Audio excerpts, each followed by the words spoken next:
First up, Victoria, where the Hells Angels MC have taken down their club signs from Melbourne clubhouses, as tough new laws come into effect making public display of bikie symbols illegal. The decision follows the introduction of the Criminal Organisations Control Act, which came into effect in August and is designed to limit the influence and visibility of outlaw motorcycle clubs across Victoria. One of the most noticeable changes has been at the Hells Angels landmark Alphington Clubhouse on Heidelberg Road, established in the 1970s and regarded as Melbourne's first bikie base. The large gate signage that once marked the property has now been stripped away. A similar step has been taken at the club's Campbellfield Clubhouse, where a prominent emblem on the East County chapter building has also been removed. Reports suggest the Hells Angels acted preemptively, knowing that insignia bans are imminent. Under the new rules, bikie clubs will no longer be allowed to display their names, logos, or any form of identification linked to the club.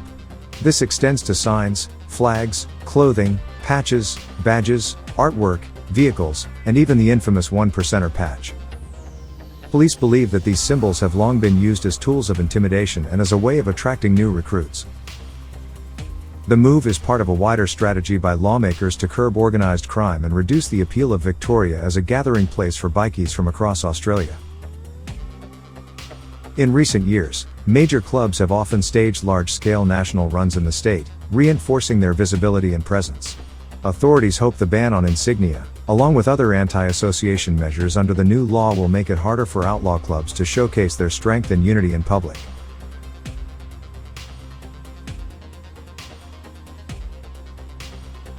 Next up, Sydney, where rapper Ali Ah Honcho is again in news after facing serious charges for allegedly taking part in the brutal bashing of a man in a Granville garage in January 2024. Police allege the victim was lured under false pretenses before being stomped and left unconscious. Ah Honcho, along with co-accused Ali El Mubaid and another associate, has been charged with assault occasioning actual bodily harm and company. Court documents allege El Mubaid planned the ambush and lured the victim, while CCTV showed the group arriving and later dragging the injured man outside. The victim has not cooperated with police, claiming he was hurt in a bike accident and insisting Ah Honcho was a good friend. Huncho was later arrested and faced further charges after being caught speeding at 130 km in a roadworks zone, while wearing jewellery police allege was linked to the Alameddine crime network. Items included diamond rings and chains, as well as a 60 proper necklace. His lawyers argued the pieces were promotional gifts tied to his social media presence, not proceeds of crime. The rapper's bail has been a point of contention. His $1.8 million bail on the assault charges was revoked after the new charges. In the prison, he has been kept in segregation due to perceived links with the Alameddine clan, something his defense disputes. Younes will return to court next month as the case continues. Our next update is from the Australian Border Force and Queensland Police, who have carried out Queensland's biggest ever crackdown on illicit tobacco and vapes, uncovering more than 30 million cigarettes, 395,000 vapes and 5 tons of tobacco in raids on storage sheds across Brisbane's north. The bust was a part of QPS Operation X-Ray Modred, also seized $1 million cash, 450,000 illicit cigarettes and 500 kilograms of tobacco from tobacconist shops and homes. Authorities say the haul represents nearly $54 million in evaded duty, with the seized vapes alone worth over $20 million on the street. 35 infringement notices totaling almost $2 million were issued to tobacconists. Officials say the operation dealt a major blow to organized crime groups involved in money laundering, violence and the illicit tobacco trade. The network is believed to be running multiple retail outlets nationwide.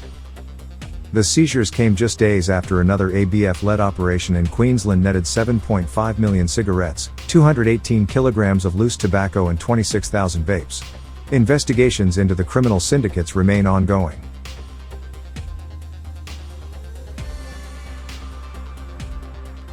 Our next update is about an Asian crime syndicate, which is operating in Australia and has come to light after a 29-year-old man named Taeon Win has been charged with the kidnapping and murder of Sydney mother, Ki Tim Tran, who was killed in front of her children in April this year. Police allege the arrested man, along with hired muscle, forced Tran from her home, took her to Beverly Hills, stripped her, shot her, and set her body alight in a car. Her 8-year-old son was also attacked with a baseball bat, went into an induced coma, but has since made a strong recovery. Investigators believe the attack was linked to Tran's husband, who was accused of stealing 80 kilograms of drugs from this Victorian-based Asian crime syndicate, involved in large-scale meth trafficking. Police say ransom messages were sent to him demanding the drugs return in exchange for his wife's life, but the murder went ahead. Authorities describe the group that orchestrated the attack as just the muscle for hire working on behalf of this Asian syndicate. Wynne is now before Bankstown court facing charges of murder and grievous bodily harm, while police continue to pursue others involved.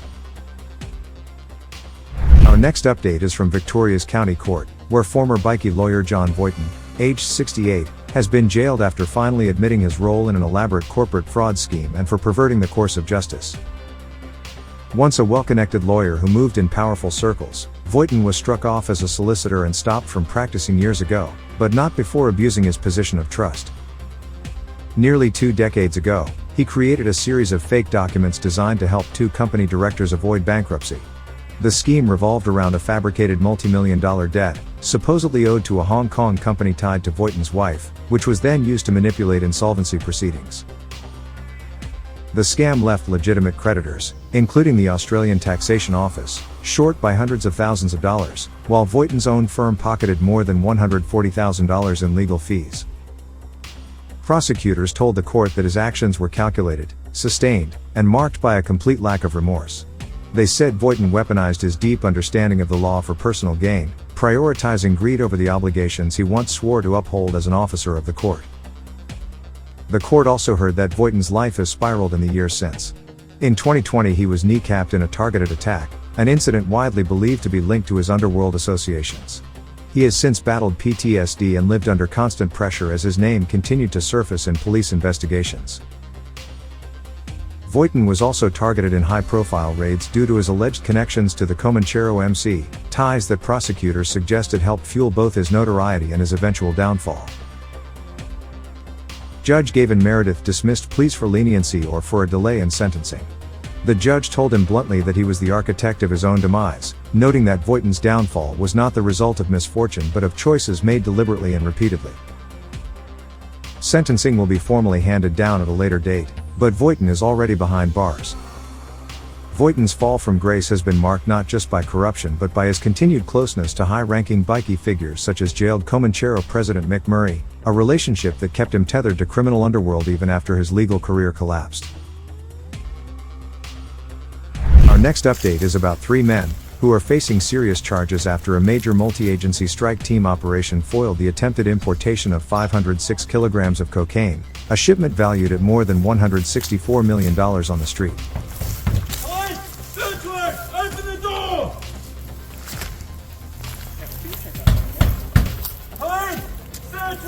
Open the door! The Joint Task Force, made up of the Australian Federal Police, New South Wales Police and other partner agencies, had been tracking a criminal syndicate allegedly using trusted insiders working in Sydney's port facilities to move illegal drugs.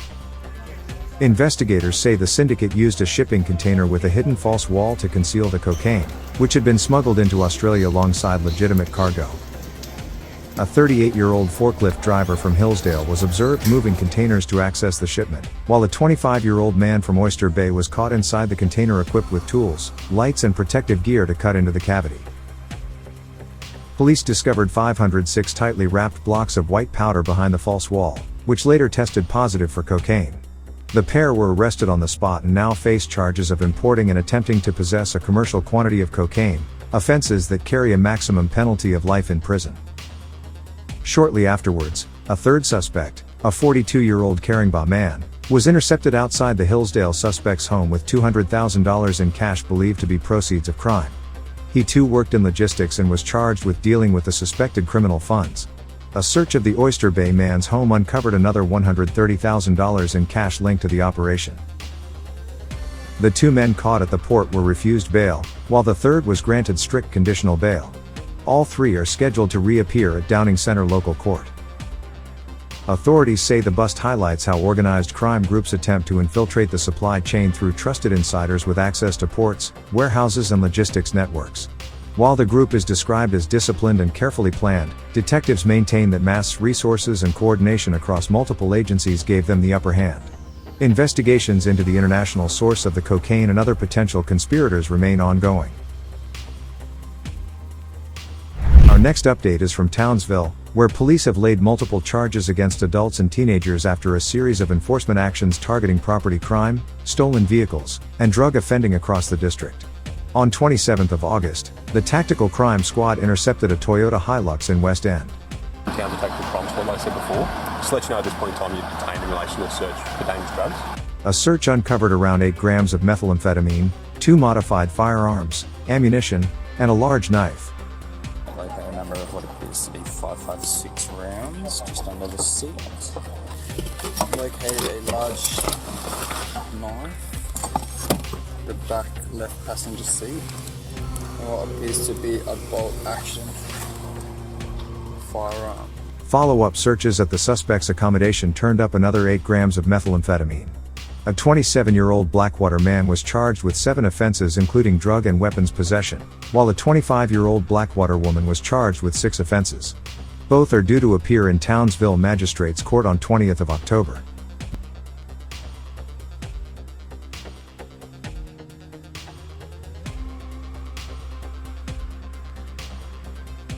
Days later, police tracked down a stolen Volkswagen in Aitkenvale.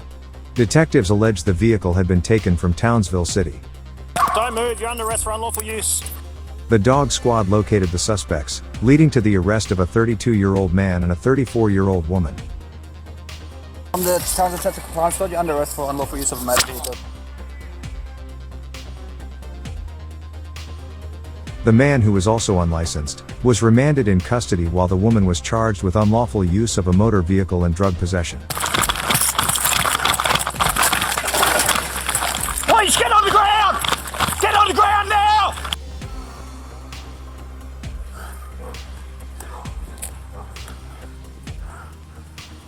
Hey, you. You're under arrest, UMB. In a third operation, police pursued a stolen Toyota RAV4 taken from a Home Hill address in the early hours of 28th of August. The vehicle was seen driving dangerously before being abandoned. With help from Polaire and the Tactical Crime Squad, police arrested 3 males aged 15, 16, and 18. The 18-year-old faces 8 charges including unlawful use of a motor vehicle and dangerous driving, while the 2 younger teens were charged with vehicle theft and burglary. All 3 are due in court. Detective Inspector Jason Shepard said the recent results show police are making progress in tackling repeat offenders. He emphasized that community safety remains the top priority and that officers will continue to adapt enforcement strategies to keep the public safe. Our next update is on former drug boss Tony Mokbel, who has returned to court for the first time since being freed on bail, as he pushes to overturn his drug convictions tied to the Lawyer X scandal. Now 60, Mokbel appeared at the Victorian Court of Appeal in a dark suit for the start of a 4-day hearing. His lawyers argue his guilty pleas in 2012 were tainted, because his barrister at the time, Nicola Gobo, was secretly a police informer. Mokbel is appealing convictions for large-scale drug trafficking and incitement to import narcotics. He originally received a 30-year sentence, later reduced to 26 years with a 20-year non-parole period. His team says the convictions should be quashed, while prosecutors maintain at least one of the cases against him was overwhelming. Born Antonio Saji Mokbel in Kuwait in 1965 to Lebanese parents, Tony Mokbel migrated to Australia as a child before rising from working in his brother's pizza shop to running one of Melbourne's most powerful drug syndicates. By the late 1990s he was heading a multi-million-dollar network known as The Company, flooding the city with amphetamines, ecstasy, and cocaine, and becoming a central figure in the gangland wars. His criminal career began in the 1980s with various offenses, including a failed attempt to bribe a county court judge in 1992. In 2006, while on trial for cocaine importation, he fled Australia on a yacht to Greece, sparking a global manhunt. Arrested in Athens in 2007, he was extradited the following year and later jailed in 2012 after pleading guilty to large-scale drug trafficking. Mokbel was granted bail earlier this year after almost 18 years behind bars, walking free under strict conditions that included a $1 million surety, electronic monitoring through a GPS ankle bracelet, daily reporting to police, and a ban on going near airports. His release was described by the Court of Appeal as clearly exceptional, with judges pointing to both his declining health and the strength of his appeal. Experts suggest that he has a very strong case that his convictions will be quashed, highlighting the seriousness of the issues now before the court. We are closely monitoring the appeal, and will keep you posted on latest updates.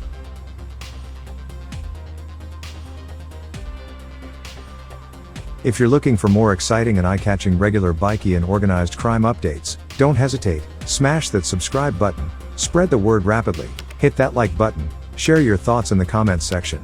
And for the true grid Spartans out there, consider sending a super thanks or buy us a coffee. It goes a long way in keeping us motivated and the channel thriving, as most of the videos on this channel are not monetized due to its crime-related content. Stay tuned, stay curious, stay awesome and take care. Wu-Tang.